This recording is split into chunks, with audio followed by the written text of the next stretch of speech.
jirato dhexda muuqaal jacayl ahsaas ah mart wuxuu ahaan doonaa mid fadhiya doonida wuxuuna Fera u diri doonaa fariin isagoo ka codsanaya inay caawiso si uu ula noqdo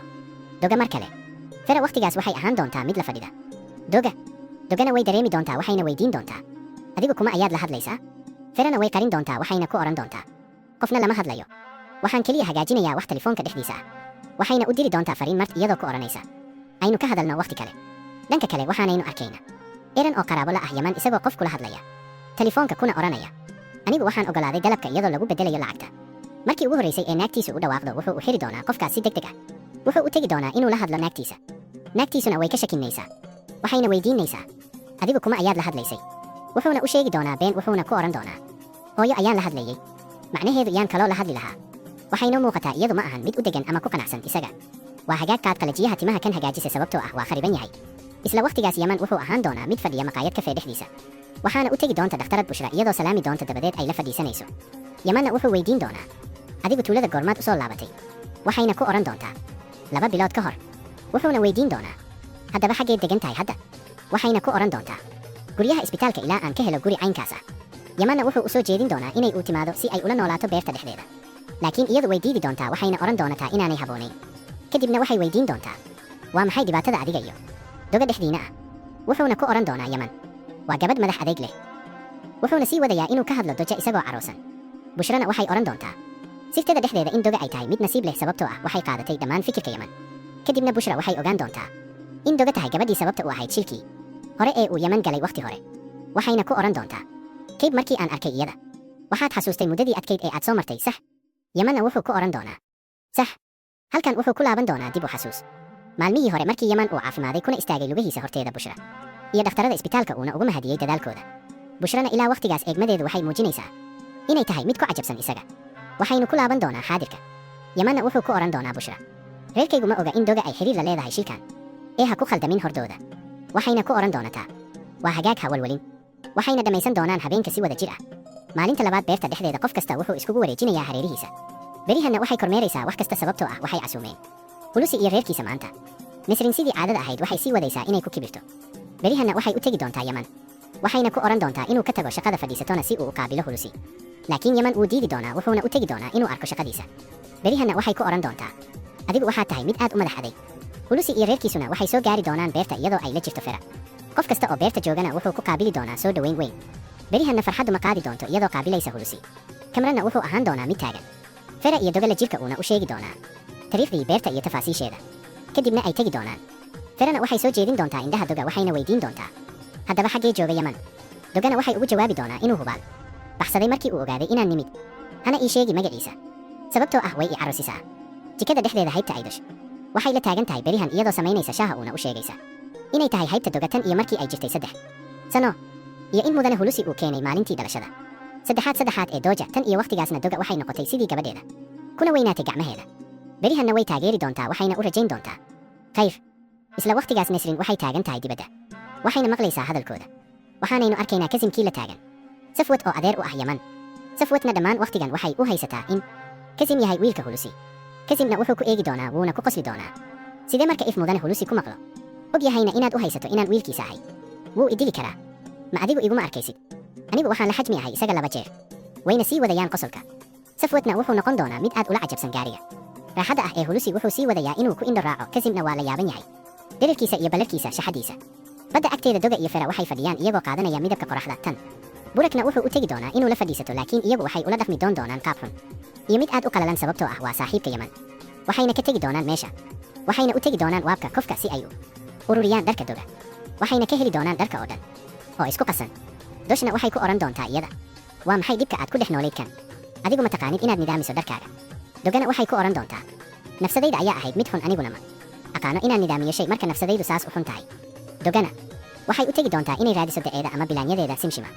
sababtoo ah ma helayso waqtigaas Yaman wuxuu joogaa bakhaarka dhexdiisa isagoo kormeeraya dalaga hulusina wuxuu u tegi doonaa isaga wuxuuna noqon doonaa mid aad u faraxsan qaabka shaqadiisa uuna u arkonin lagu tiirsan karo wuxuuna ku oran doonaa kaalay anigu waxaan doonayaa inaan kula hadlo wuuna qaadi doonaa waxayna u bixi doonaan dibadda isla daqiiqadaas doga waxay ahaan doontaa mid raadinaysa daceeda waxayna arki doontaa iyagoo wada fadhiya waxayna u tegi doonaa inay iskariso waxayna maqli doontaa hadalkooda marka ay ka hesho aabaheed oo ka hadlaya iyada yamanna wuxuu u cudur daaran doonaa hulusi mar kale sababtoo ah shilkii doga. hulusina wuxuu ku oran doonaa anigu kuma eedaynayo adiga doga. ma yara haddii uu shilkani ahaan lahaa hal eber sano ka hor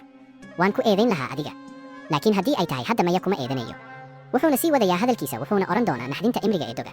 waxaan rajo ka lahaa gabadhaydu inay noqoto gabar facin sidoo kale oo ay noqoto mid guulaystay, laakiin iyadu madaxeeda waa mid adayg ah. nasiib darro darteed anigu waxaan go'aansaday inaanan la halgami doonin mar kale gebi ahaanba, waxaanayna u dayn doonaa inay u safrato baris oo samayso waxa ay doonayso. sababtoo ah anigu haddaba waxaan ku waayay rajadeedii. dogana waxay maqli doontaa hadalkan, wayna ku naxi doontaa. ilmaduna waxay ka soo degi doontaa indhaheeda, waxayna qaadi doontaa da'eeda wayna tegi doonaa iyadoo la dhimanaysa oohin darteed. ferana way arki doontaa, dogana way habsiin doontaa uuna ku oran doontaa iyadoo u dhimanaysa xanuunka darteed. aabe waa ifiyaamay aabena waa iga quustay. jikada beerta dhexdeeda Nesrin waxay sii wadaysaa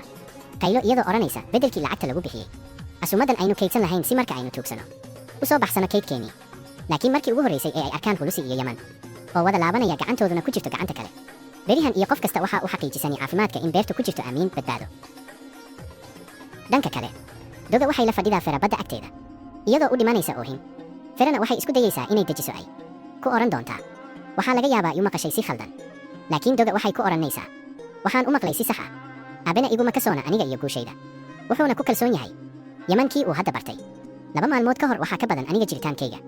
halkana doga waxay ku qaadan doontaa go'aan ah inay u caddayso aabaheed inay tahay mid guulaysata oo aanay isdhiibi doonin. dogana waxay u tegi doontaa hulusi waxayna ku oran doonataa tartan kasta anigu u safari maayo baris, waxaanan fadhiisan doonaa halkan, waxaanan dhammaystiri doonaa mashruuca beerta. hulusina waa caroon doonaa wuxuuna ku oran doonaa tani ma ahan ciyaar carruureed. anigu ma aqaano sida aan ku raali gelin lahaa. orod ururi alaabtaada si aynu u tagno. laakiin doga way ku adkaysan doontaa waxayna eri doontaa aabaheed beerta dhexdeeda sababtoo ah waxay noqotay mashruuceeda nafteeda. hulusina wuxuu qaadi doonaa kasim iyo aydash wayna ku tegi doontaan gaariga. jidka badtankiisa wuxuu u soo degi doonaa isagoo aad u caroosan, wuxuuna soo saari doonaa caradiisa aydash dhexdeeda wuxuuna ku oran doonaa intaan oo dhan adiga ayaa ka mas'uul ah sababtoo ah waa koolkoolintaada. gabadhu waa i ceebaysay waana i dhibtay dadka oo dhan hortooda, aniguna waxaan aqaano inaan u koriyo mar kale beerta dhexdeedana. doga waxay bilaabi doontaa inay la wareegto shaqada. yamanna wuxuu u dhigi doonaa shuruudo aad u adag si uu u dhibo iyaduna u tagto, laakiin iyadu waxay ula dhaqmi doontaa si degan. wuxuu kaloo ku oran doonaa anigu waxaan halkan u joogaa inaan kugu dhibo noloshaada. waxayna u degi doontaa dhulka inay ku shaqayso gacmaheeda, waxayna noqon doonaa mid wasakhaysan oo aan aqoon inaan samayso ficil. yamanna waa u soo degi doonaa wuxuuna ku oran doonaa maxaad u madax adeegaysaa, tag waa kuugu fiican tahay, tani waa fursad aanan soo laaban doonin. waxayna ugu jawaabi caro ku dhex jirnow xaalkaaga adigu, anigu waxaan aqaano waxa aan samaynayo si fiican. yamanna waa ka tegi doonaa isagoo ku qoslaya muuqaalkeeda wasakhaysan. dogana waxay u tegi doontaa waabka waxayna ku tuuri doontaa nafteeda gariirada dhaladeeda, waxayna seexan doontaa baaxadda daalka darteed. waxaanaynu arki doga oo ka soo kacaysa hurdada codka dagaal u dhexeeya eran iyo naagtiisa sababtoo ah shaqo cusub. eranna wuxuu ka codsan doonaa kamran inuu u aado shaqada doonida dhexdeeda meeshiisa si uu u bixiyo naagtiisa, laakiin kamran gebi ahaanba wuu diidi doonaa. dogana soo dhex galaya waxayna u oran doontaa eran inay iyadu tahay tan caawin doonta. eranna waa ogolaan doonaa wuxuuna ku oran doonaa inay kor ugu baxdo doonida yaman la jirka si ay u kaluumaysato meesha burak. markii ugu horaysay ee yaman ku arko doonida dhaladeeda waa ku naxi doonaa wuxuuna ku oran doonaa adigu maxaa halkan ku keenay. orod haddaba tana gabadha fiicanow tag arag meesha aad u socoto. laakiin iyadu way madax adeegi doontaa, wayna fuuli doontaa dooniduna waxay u dhaqaaqi doontaa iyaga la jirka. isla wakhtigaas burak wuxuu ahaan doonaa mid fadhiya fera la jirka kafeega dhexdiisa, wuxuuna dilaaci doonaa naxdinta wuxuuna ku oran doonaa in yaman yahay kii badbaadiyey doga geerida ee aanu mart ahayn. waxaana leeyahay fiidiyow caddaynaya saas. ferana way ku istaagi doontaa naxdinta darteed. doon kale oo u dhow dhaladeeda mart iyo saaxiibkiis waxay ku arki doonaan doga yaman la jirka. martna wuxuu u dhiman doonaa caro darteed sababtoo ah joogitaanka doga ee yaman la jirta wuxuu halaabi doonaa maslaxadiisa. dhulka beerta dhexdeeda doonida yaman dhaladeeda dogamaba ahaan doonto mid taqaan inay kaluumaysato, warankuna wuxuu ka dhigi doonaa iyada biyaha dhexdiisa. yamanna waa caroon doona wuxuuna u boodi doonaa badda wuuna keeni doonaa. markii uu soo baxo waxay sii wadayaan inay isu dagaalaan oo isku qayliyaan midba midka kale. si kedis ah booliiska badda ayaa u imaan doona sababtoo ah kaluumaysiga waranka waa mamnuuc. hulusina wuxuu ogaan doonaa inay u timi boolisku, laakiin yaman wuxuu ahaan doonaa mid xaliyey arrinta. maalinta labaad fera waxay la kulmi doontaa mart waxayna ku oran doontaa anigu waxaan ogaaday inuu jiro fiidiyow caddaynaya inaad adigu uuna ahayn kii badbaadiyey doga. wayna tegi doontaa waxayna uga tegi doontaa isagoo baqaya. bushrana waxay soo gaari doonaa beerta, qof kastana wuxuu ku qaabili doonaa soo dhoweyn. martna si uu hagaajiyo codkiisa horta doga si aanu u muuqan beenlow wuxuu u tegi doonaa iyada dhulka, wuxuuna u qiran doonaa runta wuxuuna ku oran doonaa in yaman yahay kii badbaadiyey ee aanu aniga ahayn. wuuna tegi doonaa. dogana waa ku naxi doontaa waxayna u ordi doontaa dhanka yaman, waxayna ku oran doontaa mart wuxuu ii sheegay runta, adiga ayaa ah kii iga badbaadiyey. maxaad ugu adkaysanaysaa inaad iga dhigto mid ku neceb, maxaadse iigu neceb tahay muuqaalkan. yamanna wuxuu xasuusan doonaa shilkiisii hore ee doga sababta u ahayd, waana ku saamayn doonaa. daqiiqadaas kasim wuxuu soo gaari doonaa wuxuuna siin doonaa furaha doga. yamanna wuxuu ku eegi doonaa doga caro wuxuuna ku oran doonaa ma ogaatay haddaba maxaan kuugu neceb ahay sababtoo ah kuwa la midka ah adiga marnaba ma dareemaan kuwa la midka ah anaga waana kuwa kibir weyn leh wuuna tegi doonaa iyaduna waxay taagnaan doontaa iyadoo aan fahmayn wax kasta oo ah waa maxay waxa jiri maxaan sameeyey yamanna wuxuu noqon doonaa mid socda oo aan u dulqaadan karin una dhibsan aad halkan waxaa ku dhammaanaya kooxda kooban ee qaybta labaad haddii ay ku cajabisay iskor subscribe c aad